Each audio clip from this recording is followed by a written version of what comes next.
Guys, our friends at Ridge have done it again. After creating the world's greatest wallet, they have now launched the Ridge key case. You no longer have to be bulked down by your old jangling keychain. You got to try it out for yourself. Click on the link in the description below. Use the promo code Chael. That's going to get you 10% off. And look how good it goes with my Ridge wallet. The Ridge key case secures between 2 and 6 keys. It organizes your keys in a compact silhouette and folds out for easy access. There are 6 colors and styles, including carbon fiber and my favorite, burnt titanium. The Ridge team is so confident that you like it, they're going to let you test drive it for 45 days. If you don't love it, send it back, get a full refund. Go to ridge.com/Chael to save 10% today, or just click on the link below. Chandler versus Poirier, coming to New York. Yes, this is the fight. This is the fight for so many different reasons, starting with Poirier, the nicest gentleman in the business, got mad at somebody for his first time ever. Poirier is mad at Michael Chandler because Michael Chandler called out 4 guys and he wasn't one of them.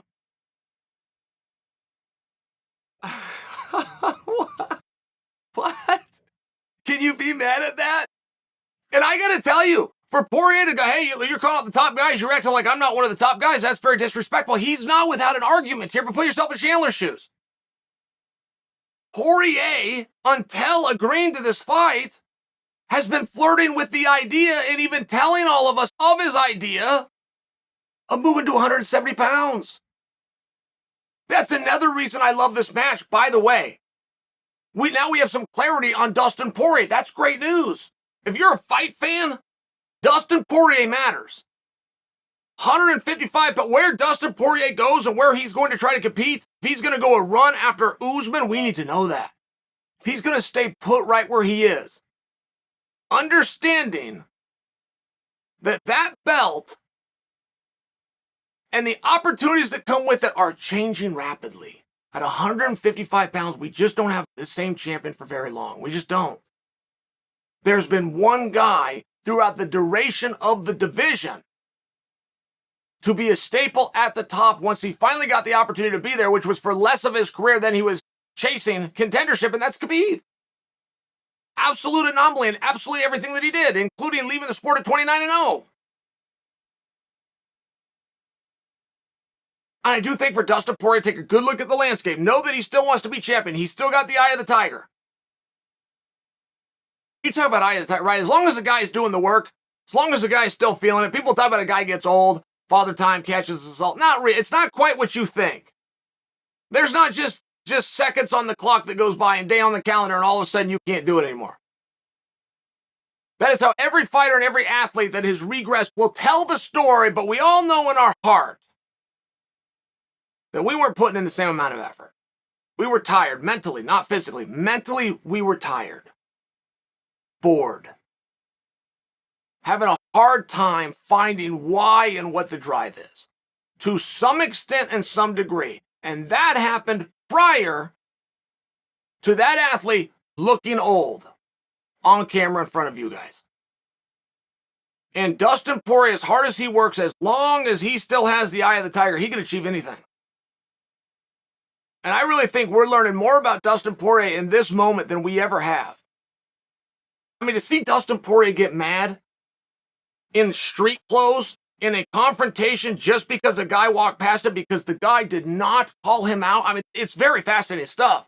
To the point that Poirier is going to come against possibly the hardest guy. I mean, you got 3-4 guys that could win a championship on any day. Chandler's obviously one of them. He was 1 second away from being the champ. The referee was 1 second from putting the belt around him. So each guy's different for his own reason. Chandler is possibly the hardest guy. That's up to Poirier. I don't know. Style and matchups. I haven't given enough thought, but what he would think. He didn't care. That's who he's coming after because he was insulted. He's got the eye of the tiger. He still has it. As long as you have it, if you're putting the time in and you still have that, you can win the world championship. And he's staying at 155. Now let's take a look at Michael Chandler. Because we got to ask ourselves one thing. What is this fight about? That is a massive fight. That is the only fight so far that's announced for Madison Square Garden. That's a really relevant clue, guys.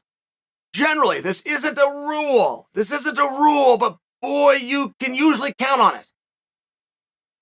when the UFC announces we're going to a venue, here's the date. Whatever fight they announce first, attaching to that card and that date, is the main event.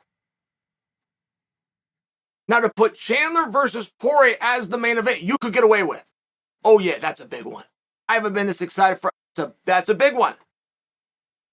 To go to the Mecca and not put a belt on the line would be unlike anything the UFC has done before. So possibly it's not the main event. Possibly it's not, but it would matter. If those guys are going to fight for 25 minutes or if those guys are going to fight 15, we have a very different analysis. Very different. I would predict as far for you that if a line came out today and we thought it was the main event, but then we found out in 3 days it was not, so they had to adjust the line, it would switch who's favored. That's how much it matters. Whether it's 25 or it's 15. So we'll get to, I don't have that yet. We're going to get to that. And it still comes down to, what are these guys fighting for? Is this personal grudge? Is this just entertainment for us? This is one Dana just gave us because it's what we want, maybe. But they do need a number one contender within that division.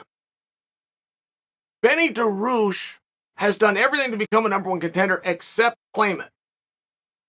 No one will make you the number one contender, just so you understand how this works. You have to go out there and take it. You will never get an opportunity or a phone call to fight for another belt if you've got, right? This whole champ thing, there will never be a decision made in the war room at the UFC to offer a champ opportunity to an athlete. Never. 0 times. Ever has it happened, or will it? You have to go take it. You have to be the champion and you have to demand it. You have to go out and get it. We will never rise somebody to the top and say they're the greatest ever. They will make the claim first because other guys are going to make it, and those are the guys we're going to listen to. It's like anything else in life. Who can do that? You raise your hand. Is there a doctor in the room? A couple guys raise their hand. Now you've got who you're going to choose from. That's how everything in life works. But fighters don't think it works that way in the UFC. Sooner or later, they're going to see my good deeds. Sooner or later, they're going to hear about I get up before the sun and I put 6 miles in every... No, it doesn't work that way. It's never worked that way. Whatever Benny DeRouche does next should be for a number one contendership. It won't be. It won't be because he won't claim it. I would not generally look to Chandler and Poirier as a number one contenders match. I would look at it as awesome. I would look at it as extremely difficult. I would look at it as ultra competitive. I mean, this is going to be a bludgeoning on both sides. Okay, this could be like watching Gaethje and Poirier. Alvarez and Justin. I mean, it really is. Chandler versus, this is a dream fight. But what's on it? What's the what comes from it?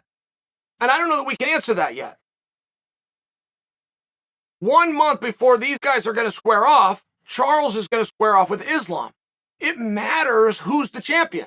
It matters who has the belt.